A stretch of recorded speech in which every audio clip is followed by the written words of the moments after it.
சரி, இந்த அதுல் ஸ்ரீதரன் அவர் என்ன சொல்லியிருக்கிறார்? அவர் சொல்கிற குற்றச்சாட்டை பார்க்கும்போது எனக்கு இன்னும் பயமாக இருக்குது.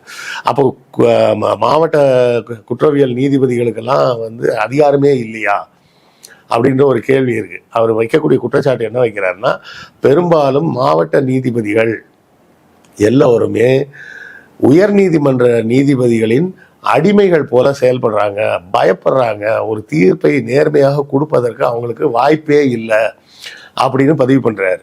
என்ன சொல்றாருன்னா, இந்த நீதிபதிகளாக இருக்கக்கூடிய மாவட்ட நீதிபதிகளாக இருப்பவர்களுக்கும் குடும்பம் இருக்குது, அவங்களுக்கும் ஃபினான்ஷியல் பிரச்சனைகள் இருக்குது, அவங்களுக்கு பிள்ளைங்க இருக்குது, அவங்களுக்கு வயதான பெற்றோர்கள் இருப்பாங்க, எல்லாமே அவங்களுக்கும் இருப்பாங்க. அவர்களை திடீர்னு ஏதாவது ஒரு கேஸில் டிஸ்மிஸ் பண்ணிடுறாங்க.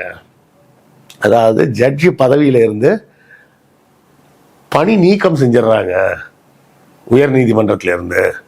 அப்படி ஒரு வழக்கில் தான் அவர் அந்த தீர்ப்பை சொல்றாரு. சொல்லும்போது என்ன சொல்றாருன்னா, இப்படி நீங்க திடீர்னு அவங்கள துரத்தி விட்டீங்கன்னா அது உண்மையிலே கரப்ஷன் இருக்கு, அவர் சட்டத்தை மீறி இருக்கார் அப்படின்ற ஒரு கட்டம் இருந்ததுன்னா பரவாயில்ல.